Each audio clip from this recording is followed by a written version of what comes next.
Nandyan po ang iyong grace sa bawat araw ng aming buhay. Sa bawat lakad namin, lagi pong nariyan ang iyong gabay, O Diyos. Kaya tulungan mo po ang iyong abang lingkod na maging instrumento mo sa harapan ng iyong mga anak sa umagang ito to give the encouragement and knowledge and more wisdom in the presence of your Son, Jesus. Thank you so much, O God. And we love you so much. In Jesus' name we pray. Amen. Hallelujah. Sabi ko, victory over battles and circumstances. Usually, okay, ito po ang topic natin, 1 Peter 5:8-11. Nadagdagan mo na ang ating text. Sabi po dito, according to King James Version, be sober, be vigilant, because your adversary, the devil, as a roaring lion, walketh about, seeking whom he may devour. Whom resist steadfast in the faith, knowing that the same afflictions are accomplished in your brethren that are in the world. But the God of all grace, who had called us unto his eternal glory by Christ Jesus, after that ye have suffered a while, make you perfect, establish, strengthen, settle you. And to him be glory and dominion forever and ever. Amen. Praise God. Hallelujah. So, ito po yung panahon natin ay hindi po simple sa buhay ng mga Kristiyano. Lagi po tayong may labanan. Kaya ako naman, bilang anak ng Diyos at lingkod ng Diyos, alam natin na bawat araw ay may labanan tayo sa spiritual realm. Dapat lagi po tayong handa at laging pinapaalaala ni Lord. That is why it is really important that we need to keep reading the Word of God sapagkat ito po ang ating sandata sa araw-araw ng ating buhay. Amen ba? Alam niyo po, bago ko i-continue, 5 times stroke po ako at cancer survivor po ako. Yung kapatid ko kahapon, he was dead right away nang inatake po siya ng cardiac arrest. Nalungkot po ako kasi itong kapatid ko na ito ay medyo lumayo sa Panginoon. Nadala na po namin yan siya sa Panginoon noon. Pero dahil sa sobrang busy sa trabaho at sa paghahanap buhay, napalayo ang kanyang puso sa Panginoon. Successful naman, masabi natin, sa buhay natin sa daigdig na ito. Successful naman kasi lahat ng mga anak niya professionals na. Pero, yun ang kinalulungkot ko, kaya ang post ko doon, sana maayos ang buhay niya kay Lord. Kasi nakita na lang po siya sa pension house na nakadapa, na lumalaban sa hirap. So, yan ang pagkakaiba ng may Kristo sa puso na inaatake ng karamdaman, inaatake ng kaaway, rather than these people na wala po ang Diyos sa kanilang buhay. Sabi nga, call on the Lord and you shall be saved. Amen? Maniwala ba kayong 5 times stroke na ako? At dyan po sa bahay namin, 3 beses na rin po akong inatake after ng 5 times stroke ko. Pero sa biyaya ng Panginoon, nandito ako nakatayo sa inyo ngayon. I always testify personally sa buhay ko kung anong nangyayari sa buhay ko, simula pa noon, sabi ng iba pa ulit-ulit lang, but then I'm so proud to say that our God is really a miraculous God. He is a very powerful God na hindi niya tayo kayang tanggihan sa oras ng ating pangangailangan if we are in His presence and if we call on His name, He is always there to help us. Amen? Kaya nga, nung nag-suffer ako, more or less 8 years sa breast cancer, 2 pa yan, hindi lang 1. But I'm still here. Ang mga kasama ko, may mga kasama rin po akong mga pastor sa Palawan na nagkaroon din sila ng cancer. May cancer sa intestine, may cancer sa lalamunan, may cancer sa breast. Sabi ko sa kanila, dahil nauna ako sa kanila, naging testimony, mami dahil nauna ako sa kanila, I give them testimony, I testify to them, at kung ano ang mga pinagagawa ko. Pero sige pa rin silang padoktor ng padoktor, at ang kainahinatnan, pag-uwi doon sa aming lugar, ay nakakabaong na. But then I'm still here. Very much alive. Kasi, hindi po bingi ang ating Diyos. Hindi bulag ang ating Diyos. At hindi madamot ang ating Diyos kapag hiningi natin ang ating mga kailangan. Whatever you need, Jesus Christ is more than enough for all of us. Amen? Balik po tayo sa topic. Hallelujah. Kaya sa bawat araw ng ating buhay, the metaphors the Bible uses over and over again for the Christian believers' lives is that a battle, the Bible says in Ephesians 6:11-12. Meron din po ba dyan? Okay? Put on the full armor of God so that you will be able to stand firm against the schemes of the devil. For our struggle is not against flesh and blood, but against the powers, against the world, forces of this darkness, against the spiritual forces of wickedness in the heavenly places. Alam niyo po, dahil sa battle, okay, because of the battle, because the battle is real and it is not a joke. Okay? Because the battle is real and it is not a joke to be a believer of Christ, we might be talking about battles that we fight daily, might be financial, okay, might be relationship battles, all kinds of battles in our daily lives. Lahat yan, kailangan nakahanda po tayo dyan. Maraming bumabagsak sa problema sa pera. Maraming bumabagsak sa kahirapan sa buhay. Ang mga pananampalataya, bumabagsak dahil sa mga relasyon, sa asawa, sa mga anak, sa mga kamag-anak, sa mga kapatid. Marami. Lahat yan ay pakikipagbaka. Pero dapat alamin natin ang mga bagay na dapat nating gawin, although araw-araw ay sisuot natin ang armor of God na binibigay sa atin na instruction according sa Ephesians, okay, chapter 6, ay meron po tayo dapat na gawin na mahalagang bagay na patungo tayo lagi sa ating pakikipagbaka sa tagumpay. Okay? The Lord had given me 7 principles how to fight our battles on the winning side. Ayan. Okay? Doon po sa text natin, okay? Sabi doon, identify your enemy. Sabi sa first principle. Who is your enemy? According doon sa text natin, verse 8c, ang ating pong kaaway, the adversary, the devil, as a roaring lion, walketh about, seeking whom he may devour. Araw-araw po yan. Lalo na sa mga katulad natin. Sa mga real Christians believer. Bakit sinasabi ko pang real? Meron bang hindi real? Hello? Hindi po kasi pabiro-biro ang pagiging buhay Kristiyano. Pero totoong masarap ang buhay Kristiyano kung totoo po tayong gumagawa at naglilingkod sa Panginoon. Ang puso natin ay laging totoo para sa Diyos. Amen? Hallelujah. Pero ikaw ang target ng devil.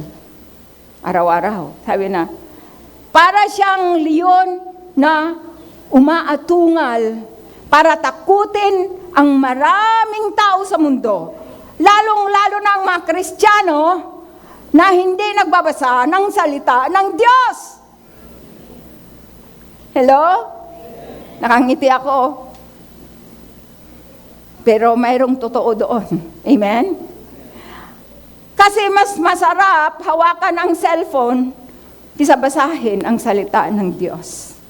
But I always tell my grandkids, sabi ko sa kanila, kung cellphone lagi ang hahawakan ninyo, wala kayong mahihita dyan.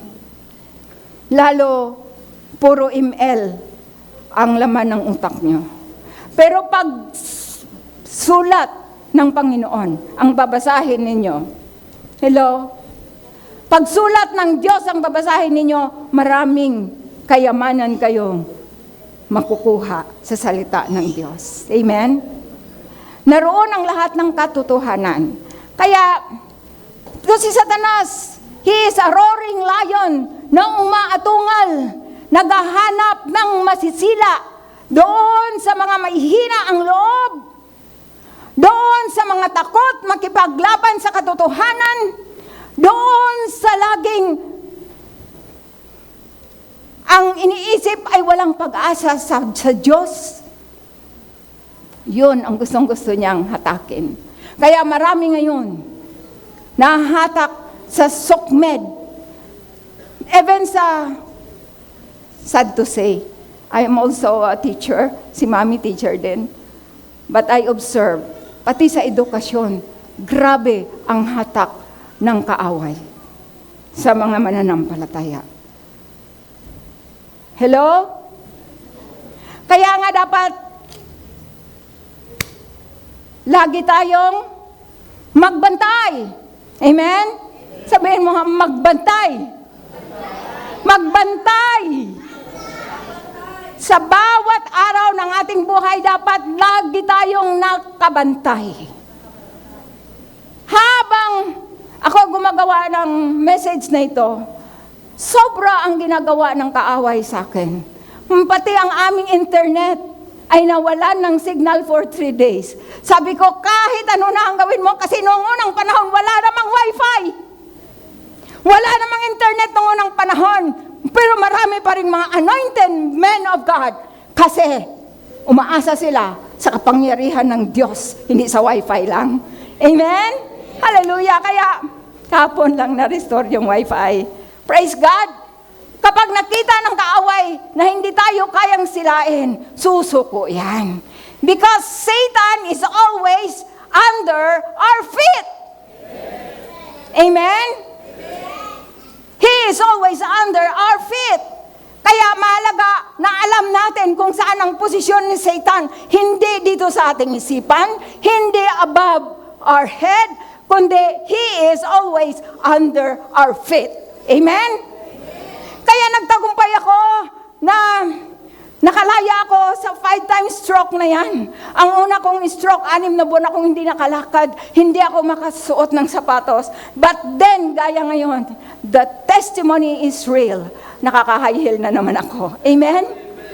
Hallelujah! Kasi ito talaga ang hilig ko. Bago pa ako na-stroke, talagang mahilig talaga ako mag-high heel. Pero nung na-stroke ako, 6 months hindi ako lakad, hindi rin ako makasuot ng high heel. But praise God, napakabuti ni Lord. Amen?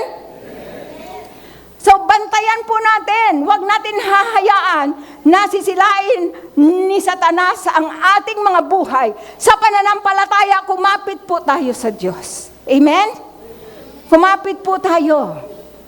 Sapagkat kung si Satanas ay parang leon na umaatungal at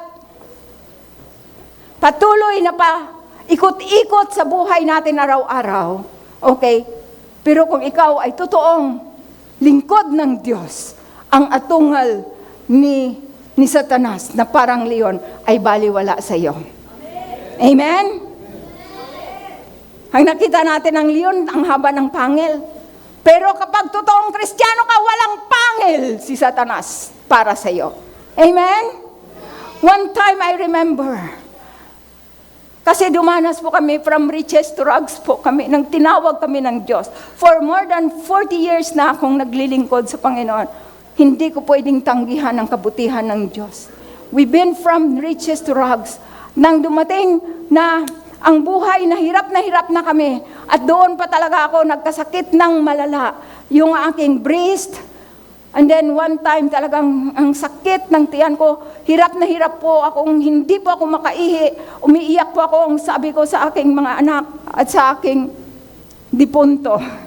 Pastor din po ang aking late husband. Okay? Sabi ko sa kanila, ikutan ninyo ko at magpuri tayo sa Diyos habang nakadapa ako. Habang nakadapa ako at namimilipit sa sakit ng aking tiyan, nakita ko si Satanas, nakita ko ang demons, nakita ko ang mga demons sa paligid ng bahay namin. Oh, sabi naman, ano nito si pastor, nakakita pala. Right! Pag may pinapahintulot ang Diyos, makikita natin. Kaya nga lalo akong tumapang kasi nakita ko ang spirit world. Nakita ko siya nakangiti. Ngising-ngisi. Labas ang lahat ng gilagid. Sabi ko, sige pa, magpuri pa. Ako ang may sakit. Hirap na hirap ako, pero sabi, sige pa, huwag kayong titigil, magpuri pa. Hanggang sa parang may sumabog doon sa aking puson na wala ang sakit. Praise the Lord, wala na ang sakit. Magpuri pa rin tayo sa Diyos. Amen? Palakpakan natin ang Panginoon. Ang katugunan ng ating mga problema, maging sa ating karamdaman, ay hindi lang pera para tayo ay gumaling. Higit sa lahat, ang ating obedience at pananampalataya sa Diyos. That is why I'm still here standing in the front of you. It is because of that faith na hindi po nawawala sa buhay ko. I am getting more stronger and stronger in every circumstances. Habang pabigat ng pabigat ang laban, lalo akong lumalalim sa pananampalataya kay Kristo. Amen? Dapat ganun po tayo. Marami sa mga Kristiyano, kapag dinudumog na ng pagsubok, nawawalan na ng gana magpuri sa Diyos. Well, that's the time na gayahin natin si Haring David. Sa panahon na siya ay naghihinagpis, siya ay nagpupuri sa Diyos. Sa panahon na hirap siya at inahabol siya ng kalaban na si Haring Saul hanggang sa kung saan sa ang sulok na siya nakakarating. Hindi siya tumigil sa kanyang pananampalataya at pagpuri sa Diyos. In praising God, there is power. In your faith, there is more power. Sabi nga, faith, food, always in the house. Amen? You got it? Kaya kung may pananampalataya tayo, hindi po tayo nararan out ng anumang kailangan natin. Si Lord ang nagpo-provide. Food, always in the house. That is what we call faith. Amen? Sana ba ako napunta? Hallelujah. Okay, so, we have to identify our enemy. Mami, sabi mo 45 minutes lang ako Lumulubog ba ito? B. Point 1. B. Pero marami sa atin, hindi lang natin dapat ibintang kay Satanas ang mga nangyayaring pakikipaglaban sa buhay natin. Sometimes, ourselves is our greatest enemy. Hello? Minsan dito bumabagsak ang maraming Kristiyano, kahit ako. Kasi bakit? Tao tayo. Pero kapag inisip natin ang kalooban ng Diyos sa buhay natin, nagiging wonderful people of God tayo. Sabi nga doon sa 1 Peter 2:9, we are the chosen generation. 1 Peter, Mami? Okay. Medyo naano ako kasi kulang po ako sa tulog. Tagal namin nag-usap ng mga kapatid ko kagabi. We are a chosen generation. The royal priesthood. Para magdala tayo ng mga bagay na kahindik-hindik. Maghayag tayo ng mga bagay na mga matitindi na ginawa ng Diyos sa buhay natin. Amen po ba? Hallelujah. Dapat nakikita yung kapangyarihan ni Kristo sa buhay natin. Kawawa yung photographer sa akin, Mami, malikot kasi ako talaga mag-preach. Kasi doon ako humahatak ng aking lakas. Hello? So doon po sa mga nanonood pala sa online, hello po, and God bless you for watching with us also. Hallelujah. So, mahirap po ayusin ang sarili natin kapag hindi po natin ipaayos sa Diyos. This would be our greatest enemy. Konting bagay lang, papalakihin na natin. And it is not really good. Okay? Hello? Kaya sabi doon, point 2 tayo, do not be driven by emotion. Amen? The second principle, the second principle is, okay, do not be driven by emotion. Do not let your emotions take control of the situation. Amen? Pag itong emotion kang kahapon, pagkaalam ko na namatay ang kapatid ko, ay magpapalahaw ako, hindi. Talagang gusto kong umiyak ng umiyak. Pero relax lang ako.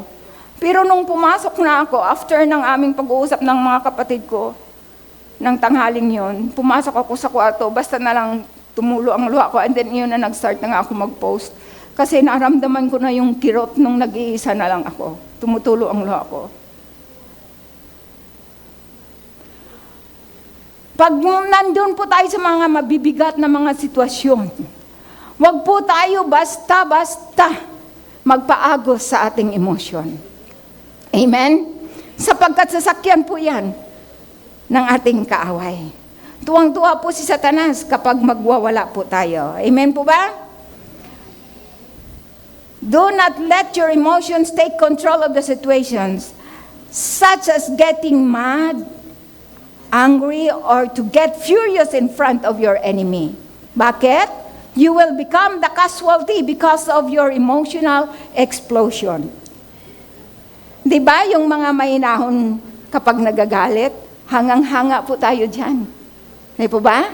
May self-control. Kaya nga yung fruit of the Holy Spirit, nandun ang self-control. Amen? At iyon ang dapat natin i-exercise sa buhay natin. Kung may self-control tayo, sabihin natin, wow, meron pala talaga akong fruit of the Holy Spirit. Amen?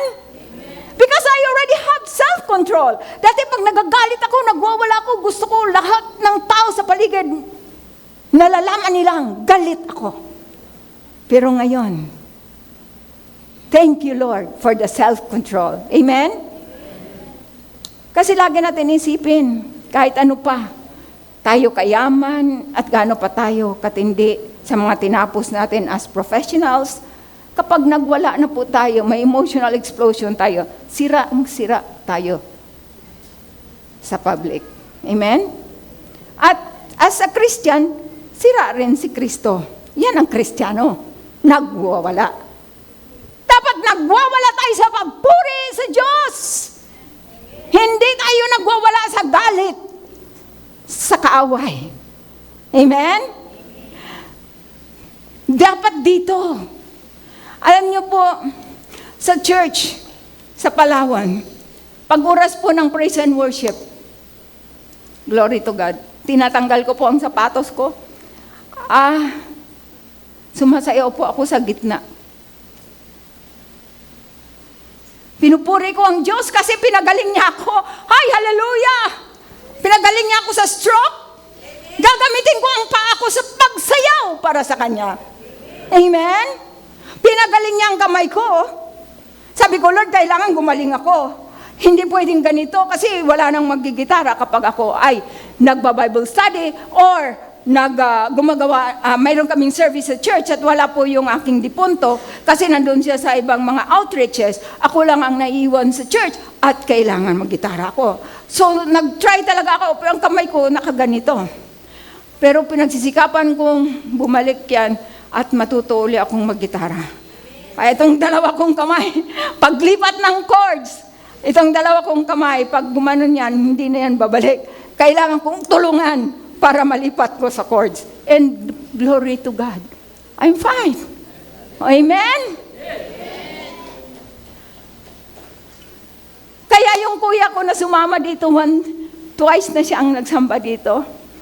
Sobrang pagpapasalamat niya.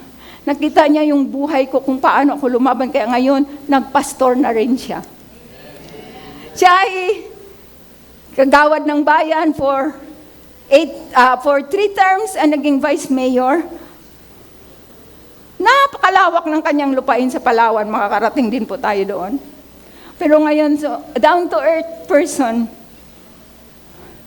nagpastor. Dati, talagang tinutulig sa kami, sabi sa amin, talagang sorry for using the word, napakatanji ng mag-asawa na yan. Sana sa Amerika sila. Kasi dapat nakamigrate po kami ng Amerika noon. Dahil reward po yon sa asawa ko bilang faithful worker ng US base sa Olongapo. K9 dog handler po siya doon.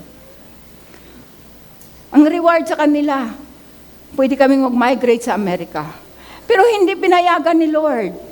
Kasi sabi ni Lord, kailangan ko kayo sa ministry. Kaya nag-church planting kami doon sa isang liblib na lugar sa Palawan. And sabi ng kuya, mga tanji kung saan pang lugar, walang pera, doon pa sila talaga naglingkod. At saka, walang pera sa Diyos. Tandaan nyo, sinabi niya sa akin. Pero tingnan nyo, darating ang araw, magugulat kayo, may pera sa kaharian ng Diyos. Makikita nyo yan. God will prove it to us. Amen? Hallelujah. Hindi lang konti, but overflowing blessings. Amen? Hallelujah. Kaya, balik tayo dito. Do not be driven by our emotion. Ano man ang problema natin. Hallelujah. Sabi dito sa James 1:19-20. Sabi, this you know, my beloved brethren, but everyone must be quick to hear. Quick to hear. Hello? Ang iba sa atin, hindi nakikinig. Ganyan lang ng ganyan. Walang naiintindihan, kaya lalong nagkakagulo. Kasi habang nagsasalita din siya.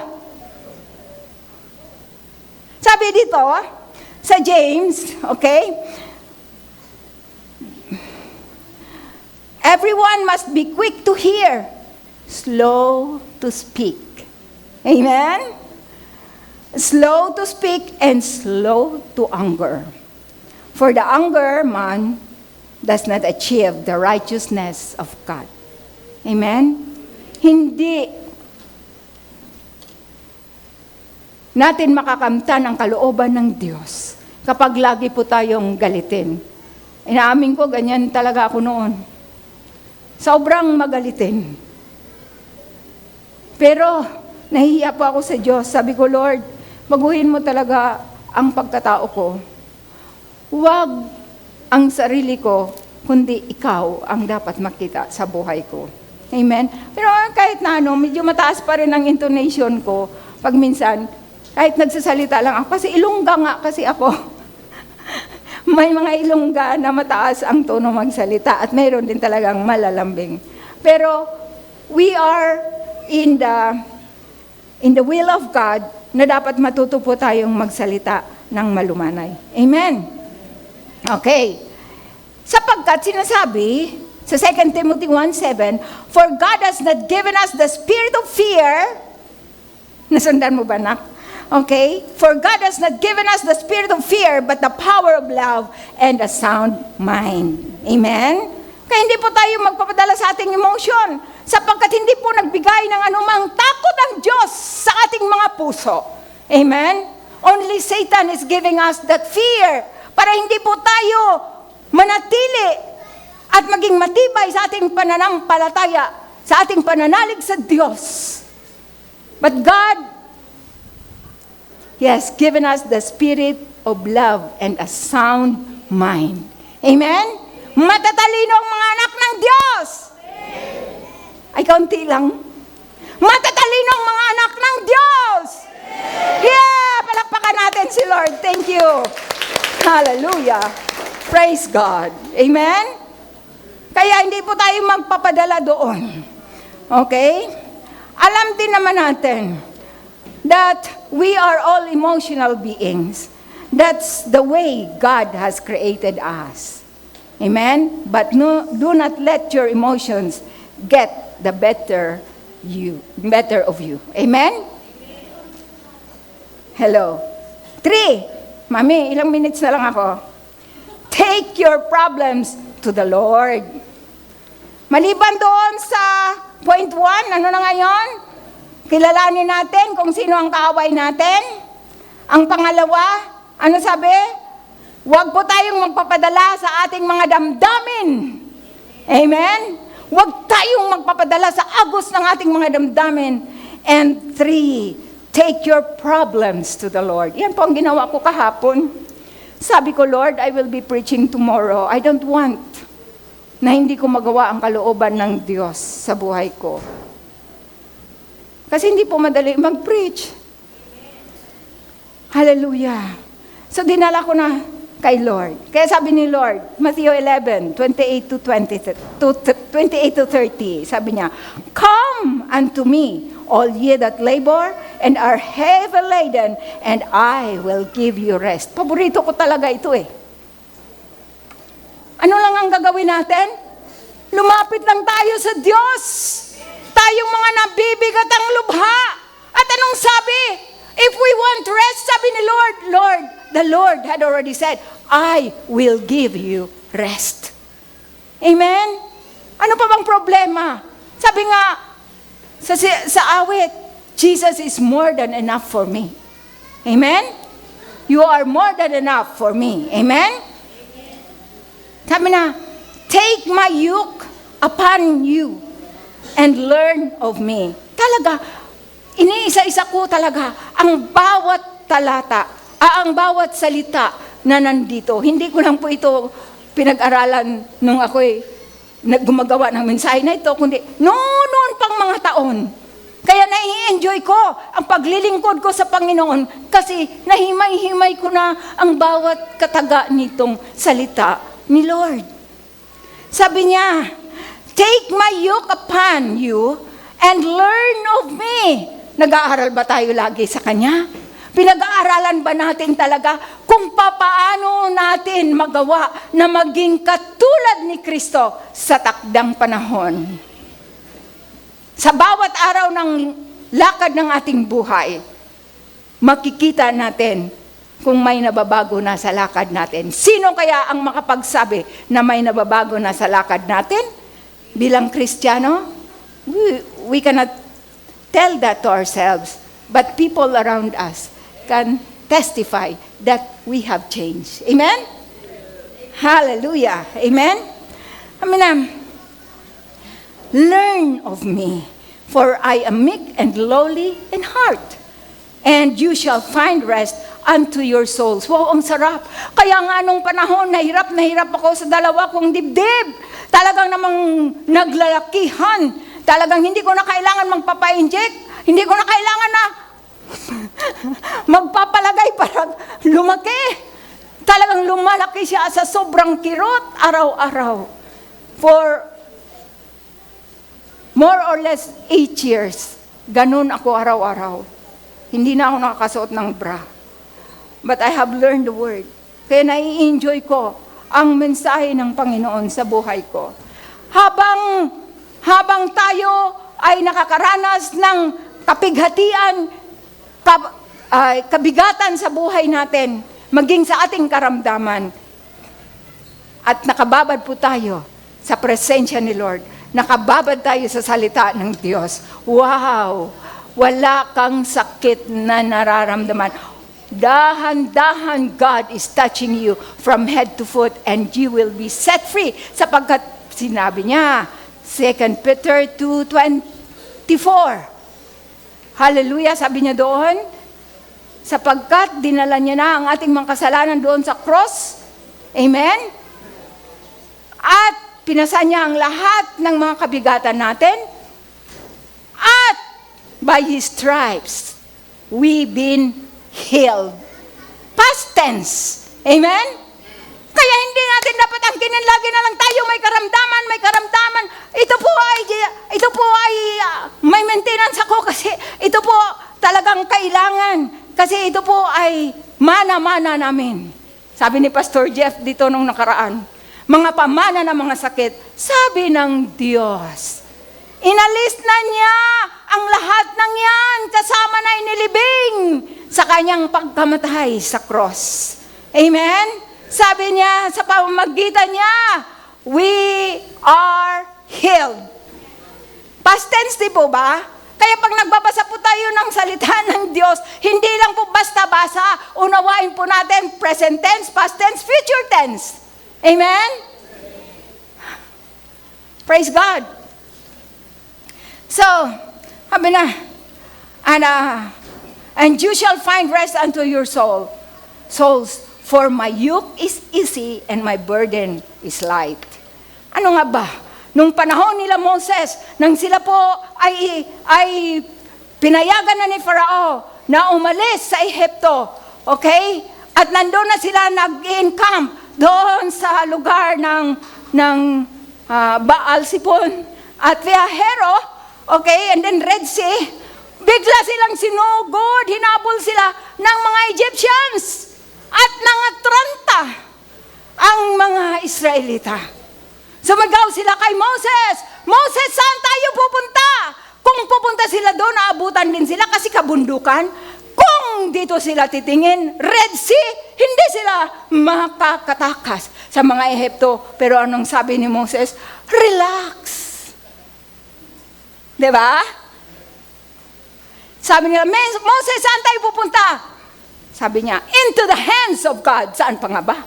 Pag marami po tayong problema, hindi natin maintindihan sa buhay natin, napakasalimuot ng buhay natin. Where are we going? We will go into the hands of God and He will surely comfort us. Amen? Sabi nga, no man can pluck you out of my hand. Whatever circumstances, ano man ang mga circumstansya, pagsubok na dumarating, o tukso, magkaibang pagsubok at tukso, na dumadating sa buhay natin. If we are in the hands of God, no man can pluck us out into His hands. Amen? Hindi po ba? Ang sarap talaga bulay-bulayin ang salita ng Diyos. Kisa naman manatili kayo sa TikTok. Gastos lang yan pag may nakita kayo. Maraming orders. Kay Lord, si Lord pa ang magbibigay ng breakthrough. Amen? Hallelujah. Continue tayo. We need to admit, principle, point 4. We need to admit, we need help in every battles that arises in our lives. Amen? We need to admit that we need help in every battles that arises in our lives. Tama po yun. Itong kapatid ko, bakit namatay bigla? Sorry, alam ko nanonood sila. Mapapanood nila ito. Namatay bigla. Wala kaming kaalam-alam sa mga problema niya. He died in depression with cardiac arrest. He never said anything. He never confessed to us anything. He never tells us anything about his problem. Nalaman na lang namin kahapon. Sabi ko, napakaliit na problema. Kung nasa kamay ka ni Lord, kayang-kayang solusyonan. Amen? Hallelujah.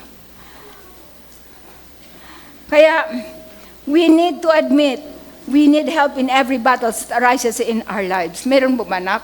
Okay. We need to approach God for help.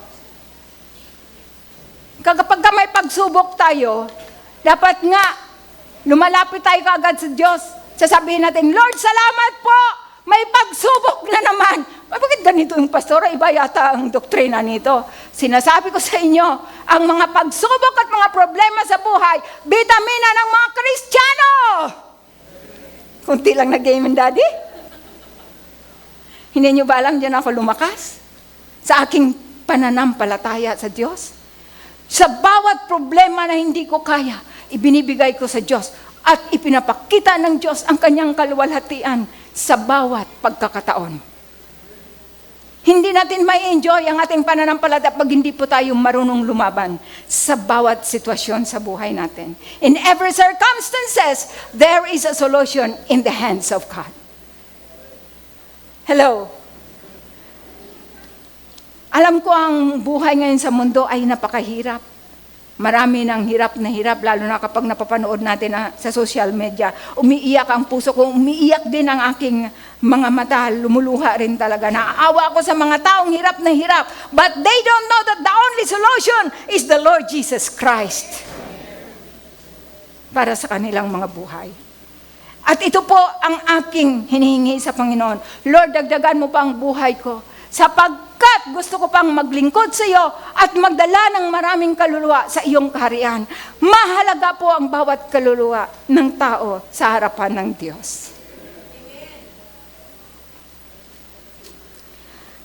So, we need to approach God for help. In 2 Chronicles 20:12, panahon na lumalaban sina Haring Josaphat. Okay? Nandiyan po tayo. Natrenta si Josaphat, ang dami-dami nilang kalaban. Ilang nasyon ang nagiging kalaban nila. At ang sabi niya dito sa 2 Chronicles 20, verse 12, sabi niya, we are powerless before this great multitude who are coming against us, nor do we know what to do. Sabi niya, pero yung pinakahuli ang maganda, sabi niya, but our eyes is on you. Amen? Sa panahon ng ating mga pangangailangan, wag po tayong mayang lumapit sa Diyos. Wag na sa 5-6 kung kailangan mo ang perang problema mo. Kay Lord ka magsabi. Wag kay Bombay. Amen?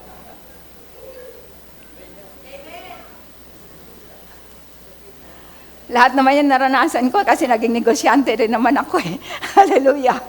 Pero the Lord had been teaching me so much. Sa Kanya lang tayo tumawag.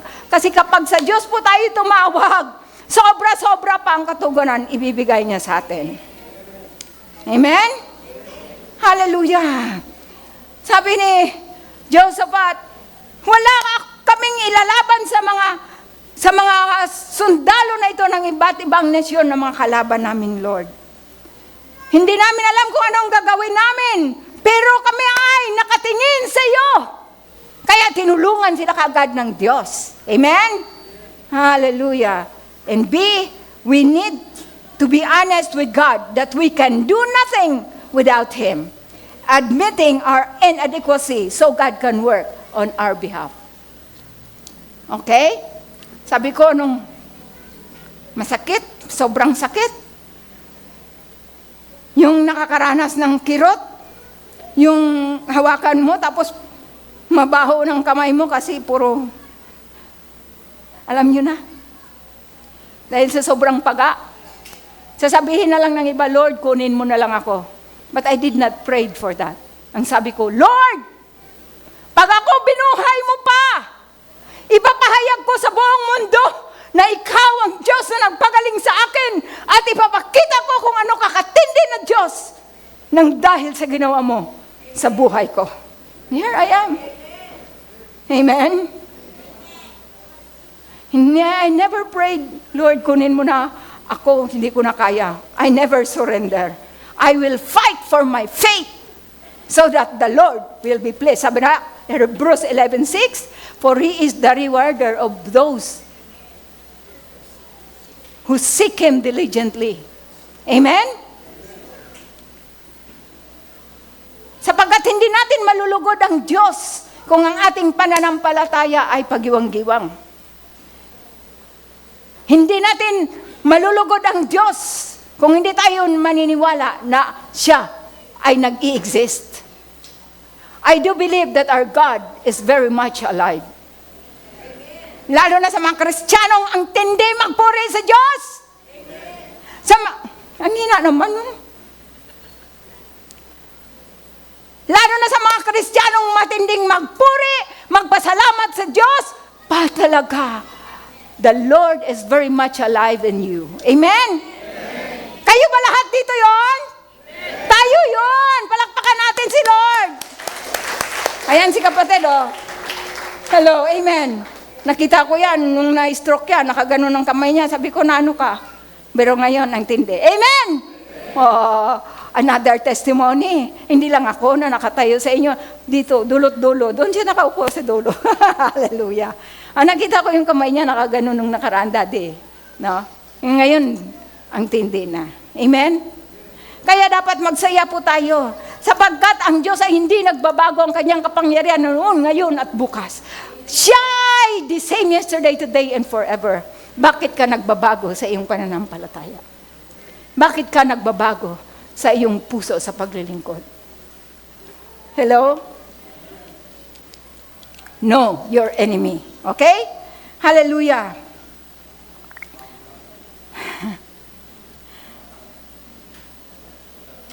Fifth principle, we need to rely on God's power. Amen? We need to rely on God's power. Sapagkat wala po tayong magagawa. Amen? Kung hiwalay po tayo kay Kristo. We need to get our eyes on the Lord. Usually or too often, people got their eyes on everything else, on everything that we have, except to the one who can solve our problem. Daming pera. Sige, punta lang sa doktor. Ako, bago ako pupunta sa doktor, magpapapray muna ako. O makikipag-battle muna ako sa prayer against illness. Bakit po? Ang kontrata ko kay Lord, kailangan mapagaling mo ako o ang mga anak ko o kung sinong kabahagi sa pamilya namin, kailangan mapagaling mo, Panginoon. Dahil ang ibibigay ko sa doktor ay ibibigay ko na lang sa gawain mo. Amen? Ang dami sa atin, gastos ng gastos, milyon sa mga karamdaman. Pero kay Lord, talagang kumakapit pa, ihuhulog na lang. Kaya pag naihulog, lamukot na lamukot eh.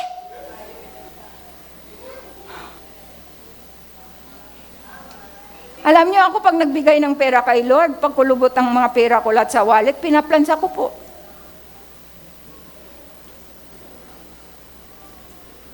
Mukhang bago siya uli. Sa church sa Palawan, natuto magbigay yung mga member doon. Dahil nang maayos. Kasi sabi ko, huwag niyo ihahagis ang inyong offering. Hindi ba banal yung ginagawa natin? Magpupunta kayo sa harapan. Ako, ingat na ingat pa ako maglagay ng offering ko. At hindi po yan nakalamukot. Ipit na ipit eh. Takot na makita kung magkanong binigay eh. 20 pesos. Pero pag sa doktor at sa mga gamot, abay, kailangan branded para gumaling agad. Bakit hindi ba branded si Lord? Pang 20 pesos lang ba si Lord? Hello po. Hindi naman po giving ang topic natin. Napunta lang ako doon. Hallelujah. Tumingin po tayo kay Kristo. Siya ang nagbibigay ng katugunan sa ating mga problema. Circumstances are like a mattress. If we're on top, we rest easy. Amen? Nakahiga po tayo sa kutsyon natin.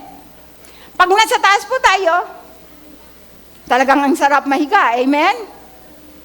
Pero kapag nasa gitna po tayo ng ating mattress, nandun po tayo sa ilalim at nadaganan po tayo ng nasa itaas ng ating kutsyon, talagang hirap na hirap po tayong huminga. Suffocated po tayo at baka po tayo ay mamatay pa. Hello? Wala po itong pagkakaiba. If we keep our eyes on the Lord, Jesus Christ will stay on top of our circumstances. Amen? Wala po itong pagkakaiba sa ating pananampalataya kay Kristo. Yung kapag nakahiga po tayo sa ating mattress na nasa itaas po tayo, ang sarap matulog. Rather, naipit po tayo sa gitna ng mattress. At tayo ay suffocated. Hirap na hirap po tayo. Looking unto Jesus as the author and the finisher of our faith. Okay? Okay lang ang bilis ng katugunan sa bawat circumstansya na nangyayari sa buhay natin. Amen? We will be able to continue to stay on top of our circumstances. Nanawaan po ba natin? Lagi po tayong nagtatagumpay sa bawat sitwasyon ng buhay natin. Puro ka, pastora, si tagumpay? Opo, laging tagumpay kasi may labanan nga eh. Amen? Paano natin masabing tatagumpay tayo kung hindi po tayo nakipagbaka? Gusto natin, relax lang tayo as Christian? No. Sabi nga doon, ang first enemy natin, he is a roaring lion. Amen? Na umiikot-ikot, lalo na sa bahay ng mga Kristiyano, sa buhay ng mga Kristiyano, para guluhin, para bulabogin hanggang sa mawala. Dahil siya ay dumating upang magnakaw at pumatay ng ating mga pananampalataya. Amen?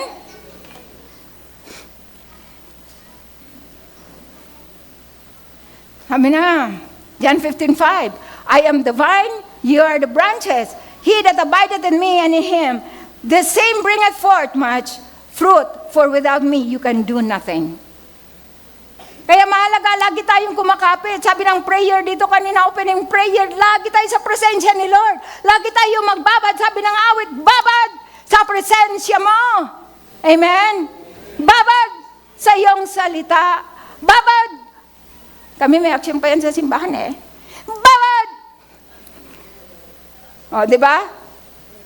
Kahit masakit ang tuhod ko, talagang pag inawit yan doon ng mga kabataan sa church, babad! Ano nga mami ang simula? Babad! Sa presensya mo! Babad! Talaga, babad! Sa iyong salita, babad! Basta babad, babad talaga! Amen? May action! Bawat kilos natin, dapat, bawat salita natin, dapat nakikita sa aksyon natin. Amen? Diba? Sinabi ng Diyos. Pag sinabi, sino? Sinabi ng Diyos. Umaangat ang buhay ko. Amen! Dapat ganun. Sinabi ng Diyos. Umaangat ang buhay ko. Sino naman ang magpapangat sa buhay mo? Ganun ang itsura mo. Sa harapan ng presensya ng Diyos. Amen? Ako nga, na 5 times stroke na eh. Pag ako na, sinabi ng Diyos, umaangat ang buhay ko. Amen? Dapat ganon. Breakthrough all the time. Palakpakan natin si Lord.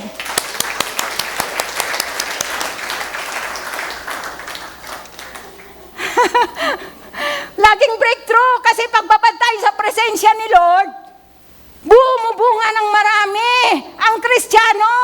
Amen? Tama bang Tagalog ko? Bisaya talaga? Hallelujah, amen? Nagbubunga ng marami ang Kristiyano dahil laging babad sa presensya ng Diyos. Paano ba presensya? Magbasa ng salita ng Diyos araw-araw. Pagkatapos, mag-pray. Amen? Hindi tayo magmamadali. O sige na, mayroon naman ako dito ng Bible sa cellphone. Okay lang. Tapos basa. Oy, may TikTok, may nakita. Distract na. Amen? Hello, tuloy po tayo. The sixth principle is relax in faith. Amen? Nakukuha niyo po ba? Nagmamadali ako, nahihiya siguro si Mami magsinyas. Okay. Sa 6, relax in faith. Sabi dito sa, buksan natin, si Pedro. Lumabas si Pedro, ang Bible ko. Okay, relax in faith. Sabi dito sa 5:10, ng 1 Peter, sabi dito, Tagalog na naman ako dito, pagkatapos ninyong magtiis sa loob ng maikling panahon, ang Diyos na siyang pinanggagalingan ng lahat ng pagpapala, ang siyang magbibigay sa inyo ng kagalingan. O, walang nag-amen. Si Mami lang nag-amen. Ulitin ko nga. Bahala dyan. Bahala dyan, sinyasan ako ni Mami. Pagkatapos ninyong magtiis sa loob ng maikling panahon, ang Diyos na siyang pinanggagalingan ng lahat ng pagpapala, pinanggagalingan ng lahat ng mga pagpapala, ay, saka pa lang kayo nagigising. Talaga naman. Pagpapala na yon. Hallelujah. Amen? Okay. Pinanggagalingan ng lahat ng pagpapala ang siyang magbibigay sa inyo ng kagalingan. Oh, praise the Lord. Nagising na sila, Mami. Katatagan! Hallelujah. At lakas ng loob. Kunti na lang. Bakit dapat tabang patagal ng patagal lumalakas? Amen. Hindi patagal ng patagal humihina. Anong klaseng Kristiyano? Pagdating ni Kristo, makaangat ka pa ng kamay mo? Hallelujah! Amen! Hallelujah! Okay, ang siyang magbibigay sa inyo ng kagalingan, katatagan at lakas ng loob. Hallelujah! At isang pondasyong di matitinag. Amen? Pagkatapos ng pagtatagumpay na yan ang pagsubok, sapagkat ang Diyos na mismo, na yan mismo ang tumawag sa atin, siya rin ang magbibigay sa atin ng gantimpala, ng kasaganan, ng kagalingan, hallelujah, ng kalakasan, ng katatagan, at pananampalatayang di matitinag hanggang sa pagbabalik ng ating Panginoong Jesus. Amen? Galit na ako eh. Ayaw niyo mag-amen, joke lang. Hallelujah. Praise the Lord. Amen po ba? Hallelujah. Kaya relax lang sa pananampalataya. May Diyos tayo na nagbibigay ng lahat ng kailangan natin sa panahon ng maraming pagsubok at mga circumstansya. Hallelujah. Relax lang. Hallelujah. Sabi dito sa Exodus 14:14, relax. Sabi ni Moses sa mga Ehipto, sa mga Israelita, siguro natutulog sila. Sinadya ako magkamali ako eh. Sinabi ni Moses sa mga Israelita, amen? Sabi niya, relax lang kayo. Tagalog si Moses. Sabi niya, relax lang kayo. The Lord Himself will fight for you. Just stay calm in the time of trouble. Relax. Kasi hindi tayo makapag-isip kapag nag-emotional po tayo. Relax. Kasi hindi po tayo makakapag-isip kapag nagwawala ang ating damdamin. Nawawasak ang ating pananampalataya. Kailangan ang matibay na pundasyon natin sa ating pananampalataya kay Kristo ay mananatili kahit ikaw man ay gumapang sa pagsubok. Ay, konti na lang amen. Ang mga palaban ng mga kabataan, how about here? Ay, nawala. Amen na lang. Ilan na lang. Amen. Hallelujah. Gayahin niyo ako. Mag-65 na po ako. Malakas pa rin ako sumigaw para kay Lord. Amen? Dapat ganun tayo, hindi tayo nagbabago. Habang patanda ng patanda, huwag tayong sumuko. Ng mga young people lang ang malakas at ang mga matatanda ay mahina na. Hindi tayo papayag. Amen? Habang tumatanda, lalo po tayong tumitibay. Amen? Hallelujah! Praise God!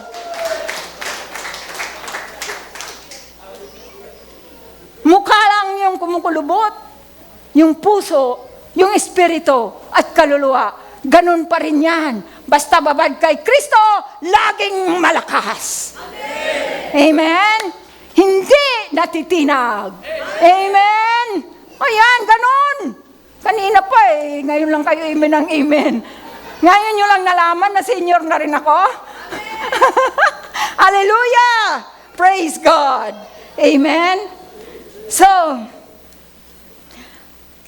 last but not the least, baka sinyasan ako ni Mami. Mabuti na hindi ito pababa. Okay. Last but not the least, and the most important thing, Let us always give thanks in advance and acknowledge God of His power working on us in every situation of our lives. Amen? Sabi niya dito, sa Kanya ang kapangyarihan magpakailanman. Amen? Huwag natin agawin ang kaluwalhatian ng Diyos. Lagi tayong maging mapagpasalamat in advance. That is why I'm so grateful to say thank you, Lord, for all the breakthroughs, for all the hundredfolds of blessings that would come. Wala pa dumating, di ba? That would come into our lives. Amen? Hindi pa man dumadating, pasalamatan na natin. Sa pakikipagbatil natin, habang tayo ay nakikipagbaka, hindi pa naman natin natatanggap ang katugunan ng Diyos, magpasalamat na po tayo in advance. And we must be glad to say, hallelujah, I'm firm to say that my God is able to do whatever He wanted to do in my life. Amen? Praise God. Tayo nga po ay tumayong lahat. Bibigay ko na po kay Daddy. Hallelujah. Thank you, Jesus. Salamat po, Panginoon, sa mensahe mo ngayong umaga. Pinalakas mo po ang aming mga kaluluwa at espiritu. We bless you, Father God, and we give you all the glory and honor in your Son, Jesus Christ. And thank you, sweet Holy Spirit, for your guidance in us. In Jesus' name we pray. Amen.